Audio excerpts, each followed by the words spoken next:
টানা 9 ঘন্টা জিজ্ঞাসাবাদের পর অবশেষে কসবাত্রার সোনা পাপ্পু গ্রেফতার হলো গতকাল ইডির হাতে। জমি প্রতারণা সহ তোলাবাজির মামলায় গ্রেফতার করা হয়েছে বিশ্বজিৎ পোদ্দার ওরফে সোনা পাপ্পুকে।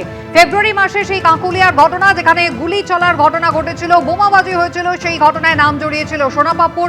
কলকাতা পুলিশ তার হদিশ পায়নি, আর এরপরে ইডি কলকাতা পুলিশের করা এফআইআর এর ভিত্তিতে ইসিআইআর দায়ের করে এবং মামলা শুরু করে, যেখানে গ্রেফতার করা হয় জয় কামদার নামে এক ব্যবসায়ীকে।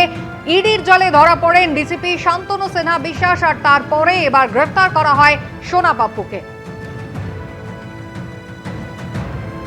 কোনো বোমাবাজি, কোনো কাকুলিয়া কেসে জড়িত ছিলাম না। সেদিন আমি পুজোতে বসেছিলাম, আমার ওয়াইফ লাইভ ছাড়ছিল এখনও, তাই আমি বলছি আমি কোনো বোমাবাজি, কোনো ঝামেলার মামলা। আপনাকে পুলিশ খুঁজে পেয়েছিল? মানে না, আমি ঘরেই ছিলাম। পুলিশ আমাকে এক দুবার এসেছিল ঘরে, আমি বাইরে বেরোইনি। আমরা দেখেছি যে আপনি সোশ্যাল মিডিয়াতে একের পর এক বার্তা দিচ্ছিলেন। কিভাবে এই জমিগুলো একের পর এক অ্যাকোয়ার করা হতো? শান্তনু সিনহা বিশ্বাস কিভাবে জড়িত? এমনি কোনো জমি আমি কাউর কোনোদিনই অ্যাকোয়ার করিনি। আজ পর্যন্ত আমার নামে কোনো কমপ্লেন নেই। কোনো জমি দুর্নীতির সঙ্গে আমি যুক্ত না। আর শান্তনুবাবুর কথা বলছি, শান্তনুবাবুকে আমি কোনোদিনই নিজে সামনাসামনি দেখিনি, কথাও জীবনে কোনোদিন আমার সঙ্গে শান্তনুবাবুর কোনো কথা হয়নি। আজকে আপনাকে বারবার করে ইডি ডেকেছে, কলকাতা পুলিশ ডেকেছে, আপনি হাজিরা দেননি। কোথায় ছিলেন এতদিন? আমি নিজের বাড়িতে ছিলাম, অফিসে ছিলাম। আমি কোনো রাজনীতির নেতা না, আমি কোনো পোর্টফোলিও হোল্ডার না, তো আমাকে মিথ্যা ভাষানো হয়েছে। আপনি যে দলের কথা বারবার বলছিলেন, সেই দলের সঙ্গে যোগাযোগ ছিল আপনার এতদিন?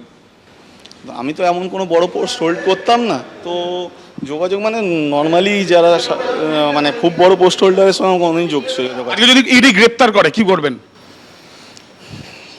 আইনের রাস্তায় যদি গ্রেপ্তার করে। সারেন্ডার করছেন? স্যালেন্ডার আমি তো কোনো দোষ করিনি যে স্যালেন্ডার করছি। আমি যাচ্ছি, দেখা করতে যাচ্ছি, ওনারা কি বলে দেখি তারপর। সোনা পাপ্পুর মতো অনেকেই ঘুরে বেড়াচ্ছে যারা তৃণমূলের সম্পদ ছিল। আইন আছে, সবার বিচার হবে। সাধারণ মানুষকে বলবো, আপনারা অভিযোগ জানান, সুবিচার পাবেন। প্রতিক্রিয়া দিলীপ ঘোষের। সোনা পাপ্পুর মতো অনেক লোক ঘুরে বেড়াচ্ছে যারা টিএমসির সম্পদ ছিল, মানুষের কষ্টের কারণ ছিল, তাদেরকে অনেক গুরুত্ব দিয়েছে, পার্টি দিয়েছে, আপনারাও দিয়েছেন। এরকম হাজার হাজার আছে যারা এই সমাজে বাংলাকে একদিন পিছিয়ে নিয়ে যাচ্ছিল। আইন আছে, সবার বিচার হবে। আমি তো পাবলিককে বলবো, যদি কোনো ঘটনা ঘটে থাকে আপনার সঙ্গে, আপনি কমপ্লেন করুন, তার সুবিচার পাবেন। ইডি দফতরে নিজেই গেছিলেন হাজিরা দিতে, আর তারপরই গ্রেফতার করা হলো সোনা পাপ্পুকে। 3.5 মাস ধরে কার্যত লুকোচুরি খেলার পর গ্রেফতার করা হলো কসবা ত্রাসকে। ব্যবসায়ী জয় এস কামদার, কলকাতা পুলিশের ডিসিপি শান্তনু সিনহা বিশ্বাসের পর ইডির জালে বিশ্বজিৎ পোদ্দার ওরফে সোনা পাপ্পু। সোমবার প্রায় 9 ঘন্টা জেরার পর তাকে গ্রেফতার করল এনফোর্সমেন্ট ডিরেক্টরেট। সেই ফেব্রুয়ারি মাসে কাকুলিয়ায় বোমা গুলিকাণ্ডে সোনা পাপ্পুর নাম জড়ায়। তারপর থেকেই তিনি উধাও হয়ে যান। ফেসবুকে অ্যাক্টিভ থাকলেও তাকে খুঁজে পায়নি পুলিশ। রাজ্যে পালা বদলের পর সোমবার আচমকা নিজে থেকেই ইডি দফতরে হাজির হন সোনা পাপ্পু। আপনাকে কলকাতা পুলিশ দীর্ঘদিন ধরে খুঁজছে, আপনার বিরুদ্ধে আর্মসের অভিযোগ, বোমাবাজির অভিযোগ। আপনি আজকে ইডির দপ্তরে, এর আগে শান্তনু সিনহা বিশ্বাস গ্রেপ্তার হয়েছে, কি বলবেন? আমি আগেও বলেছি আমি কোনো বোমাবাজি, কোনো কাকুলিয়া কেসে জড়িত ছিলাম না। সেদিন আমি পুজোতে বসেছিলাম। আপনাকে পুলিশ খুঁজে পেয়েছিল? মানে না, আমি ঘরেই ছিলাম। পুলিশ আমাকে এক দুবার এসেছিল ঘরে, আমি বাইরে বেরোইনি। সোমবার 9 ঘন্টা জেরার পর সোনা পাপ্পুকে গ্রেফতার করল ইডি। তোলাবাজি, জমি দখলের অভিযোগে তাকে গ্রেফতার করা হয়েছে। ইডি সূত্রে আগেই দাবি করা হয়েছিল এই সিন্ডিকেট চলতো একটা ত্রিভুজের মতো মডিউলে, যার অংশ ছিলেন ব্যবসায়ী জয় এস কামদার, কলকাতা পুলিশের ডিসিপি শান্তনু সিনহা বিশ্বাস এবং সোনা পাপ্পু। 3 জনই আপাতত ইডির হাতে গ্রেফতার। এনফোর্সমেন্ট ডিরেক্টরেট সূত্রে দাবি, বেছে বেছে প্রবাসী প্রবীণ নাগরিকদের টার্গেট করত এই সিন্ডিকেট। প্রথমে জমি বিক্রেতাদের সব শর্ত মেনে চুক্তি করত কামদারের মতো ব্যবসায়ী, কিন্তু পরে চুক্তি অনুযায়ী টাকা দেওয়া হতো না। উল্টে বিক্রেতাদের বিরুদ্ধে থানায় অভিযোগ ঠুকতেন প্রমোটার। তখনই আসরে নামতেন পুলিশ কর্তা শান্তনু সিনহা বিশ্বাস। তার নির্দেশে থানায় ডেকে এনে চাপ দেওয়া হতো বিক্রেতাদের। সেই সঙ্গে সমান তালে হুমকি ধমক দিত সোনা পাপ্পু। যদিও ইডি অফিসে হাজির হয়ে নিজের হয়ে সাফাইয়ের সুর শোনা যায় সোনা পাপ্পুর গলায়। কোনো জমি দুর্নীতির সঙ্গে আমি যুক্ত না। আর শান্তনুবাবুর কথা বলছি, শান্তনুবাবুকে আমি কোনোদিনই নিজে সামনাসামনি দেখিনি, কথাও জীবনে কোনোদিন আমার সঙ্গে শান্তনুবাবুর কোনো কথা হয়নি। তবে এইসব জারিজুরি শেষ অবধি কাজে এলো না। জয় এস কামদার এবং শান্তনু সিনহা বিশ্বাসকে ইডি ইতিমধ্যেই গ্রেফতার করেছে। এবার গ্রেফতার করল সোনা পাপ্পুকে। আবির দত্ত, প্রকাশ সিনহা, সুদীপ্ত আচার্য, এবিপি আনন্দ। পার্ক সার্কাসের ঘটনায় জিরো টলারেন্সের বার্তা দিলেন মুখ্যমন্ত্রী। অসামাজিক কাজ বরদাস্ত হবে না বলেও এদিন বার্তা দিয়েছেন শুভেন্দু অধিকারী। পার্ক সার্কাসের ঘটনায় এখনো পর্যন্ত 40 জনকে গ্রেপ্তার করেছে police. Clear message, zero tolerance. অশান্তি রুখতে মুখ্যমন্ত্রীর কড়া বার্তা, জিরো টলারেন্সের হুঁশিয়ারি দিলেন শুভেন্দু অধিকারী।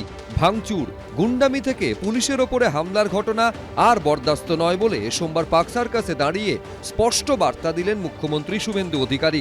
পুলিশকে দিলেন ফ্রি হ্যান্ড আর গুন্ডাদের লাস্ট ওয়ার্নিং। পার্ক সার্কাসের বুকে দাঁড়িয়ে ছাড়লেন হুঙ্কার। হঠাৎ করে কিছু লোককে জড়ো করে ধর্মীয় স্লোগান দিয়ে পাথর ছোড়া, এটা শ্রীনগরেও বন্ধ হয়ে গেছে। আমার মনে হয় পশ্চিমবঙ্গে বা কলকাতাতে এটাও বন্ধ হওয়ার খুব দরকার রয়েছে। রবিবার দুপুরে অশান্ত হয় পার্ক সার্কাস। দুষ্কৃতী দৌরাত্মে রণক্ষেত্রের চেহারা নেয় এলাকা। বেআইনিভাবে রাস্তা অবরোধ, আর তা তুলতে এলে পুলিশের ওপরে আক্রমণ। পুলিশ ও কেন্দ্রীয় বাহিনীর জওয়ানদের গাড়ি ভাঙচুর থেকে ইটবৃষ্টি, কিছুই বাদ যায়নি। পাল্টা লাঠিচার্জ করে পুলিশও। পার্ক সার্কাসের ঘটনায় বেশ কয়েকজন পুলিশকর্মী ও 2 জন সিআরপিএফের জওয়ান আহত হয়েছেন। সোমবার তাদের সঙ্গে কথা বলতে পার্ক সার্কাসে সাউথ ইস্ট ডিভিশনের ডিসির অফিসে আসেন মুখ্যমন্ত্রী। সঙ্গে ছিলেন সিপি সহ কলকাতা পুলিশের উচ্চপদস্থ কর্তারা। আহত পুলিশকর্মী এবং জখম সিআরপিএফ জওয়ানদের সঙ্গে কথা বলেন শুভেন্দু অধিকারী। এরপর গুন্ডামি রুখতে কড়া বার্তা দেন মুখ্যমন্ত্রী। মুখ্যমন্ত্রী হিসেবে এবং পুলিশ মন্ত্রী হিসেবে শুভেন্দু অধিকারী তিনি কিন্তু আজ পার্ক সার্কাস 7 পয়েন্টসে ডিসি সাউথ ইস্ট ডিভিশনের অফিসে আসেন এবং সেখানে কিন্তু গতকাল যে রণক্ষেত্রের চেহারা নিয়েছিল পার্ক সার্কাস 7 পয়েন্টস, একটি ধর্মীয় ভাবাবেগকে সামনে রেখে রীতিমতো যেভাবে উত্তেজনা তৈরি হয়েছিল এবং যে ক্ষেত্রে পুলিশকে লক্ষ্য করে ইটপাটকেল ছোড়া, পাথর ছোড়া হয়েছিল, তারই প্রতিবাদে কিন্তু মুখ্যমন্ত্রী সরাসরি পুলিশকে বার্তা দিলেন পুলিশ যেন কোনো রকম কোনো ধর্ম, কোনো রাজনৈতিক দল, কোনো রং না দেখে একেবারে সরাসরি পদক্ষেপ গ্রহণ করে। এই কাজগুলো থেকে বিরত থাকুন।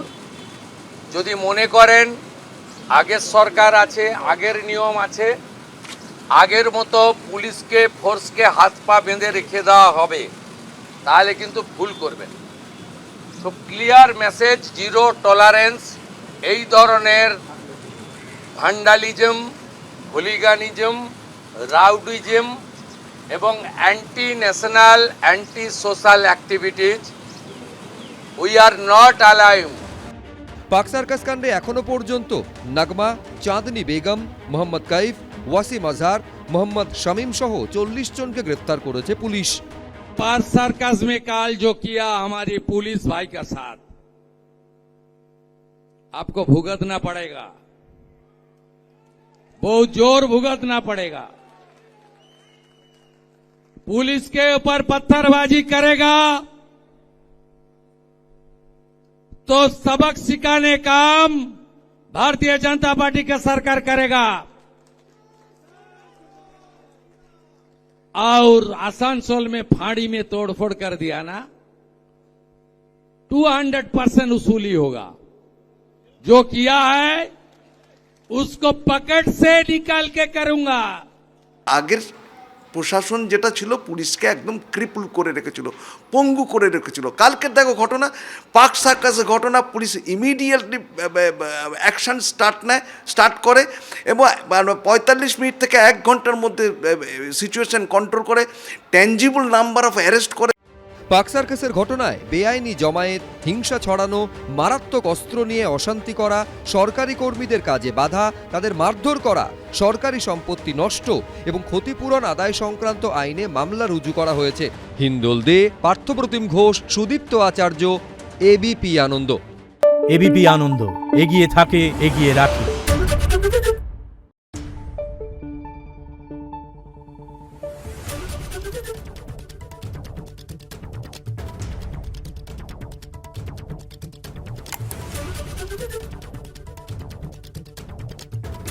Thank you.